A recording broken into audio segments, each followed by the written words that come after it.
இன்றே டவுன்லோட் செய்து உங்கள் ஃபேவரட் ஷோக்களை என்ஜாய் பண்ணுங்க. திடீர்னு எப்படி செல்லுல தீ பிடிக்கும் ஒண்ணும் புரியலையே. தீ பிடிக்கிற மாதிரி பக்கத்துல எதுவுமே இல்லையே சித்தி. அப்புறம் எப்படி இது நடந்துச்சு?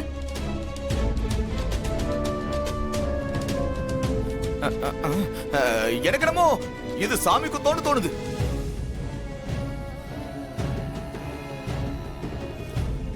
சாமி குத்தமா? ஏன் மாப்பிள்ள அப்படி சொல்றீங்க? ஆமா மாமா, இது சாமி குத்தமா தான் இருக்கும். கோவில் சடங்கு அவமதிச்சதுனால தான் இப்படிலாம் அபசகுடமா நடக்குதுன்னு எனக்கு தோணுது. அபசகுடமா? நீங்க என்ன சொல்றீங்க மாப்பிள்ள? மாமா, பாட்டி வந்து முளைப்பாறை எடுக்கிறதுக்காக பேத்திங்களை கூப்பிட்டாங்கல்ல? ஆமா. அப்ப அத்தையும் சின்னத்தையும் சேர்ந்துக்கிட்டு உங்க பொண்ணுங்களை விட முடியாதுன்னு சொல்லிட்டாங்கல்ல? அந்த சாமி குத்தம் தான் இப்படிலாம் ஆச்சுன்னு நினைக்கிறேன். அப்படியெல்லாம் எதுவும் இல்ல. எதோட முடிச்சு போடுறீங்க? சேலையில நெருப்பு பிடிச்சது சாதாரண விஷயம்தான். இத போய் சாமி குத்தம் அது இதுன்னு பெருசா பேசுறீங்க.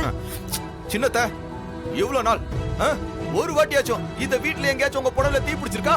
சொல்லுங்க சொல்லுங்க மாமா. இன்னைக்கு நீங்க எதர்ச்சியா டைனிங் டேபிள்ல ராணி மாதிரி உட்கார்ந்து செல்போனை பார்த்துட்டு இருக்கும்போது உங்க புடல தீ பிடிக்குதுன்னா இத வேற என்னன்னு சொல்றது? சாமி குத்தனா?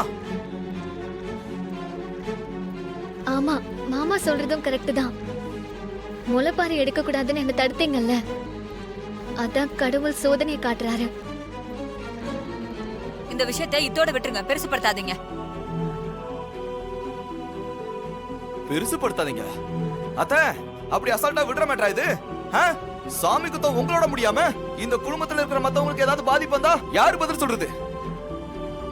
எங்க பெரியத்தைக்கு வந்ததுன்னா தாங்குமா அந்த குடும்பம்? அப்போ இதுக்கு என்னமாமா பண்றது? யாராவது சாமியார கூட்டிட்டு வந்து குறி கேட்கலான்னு தோணுது. அவர் ஏதாவது பரிகாரம் சொன்னாரு வச்சுக்கோங்க, அது அப்படியே செஞ்சிடலாம். மாப்பிள்ள சொல்றதா கரெக்ட். யாராவது சாமியாரை கூட்டிட்டு வந்து நம்ம பரிகாரம் கேட்டுருவோம். அதெல்லாம் வேண்டாம் மாமா, தேவையில்லாத வேலை. அப்படிலாம் சொல்லாதீங்க. தெய்வ குத்தமா எடுப்போது. சாமியார் வரட்டும், அவர் என்ன சொல்றாருன்னு கேட்போம். நான் சொல்றதை ஏன் யாருமே புரிஞ்சுக்க மாட்டேங்கிறீங்க? சொன்னா கேளுங்களேன், இதெல்லாம் ஒரு பெரிய விஷயமே இல்ல, விடுங்க.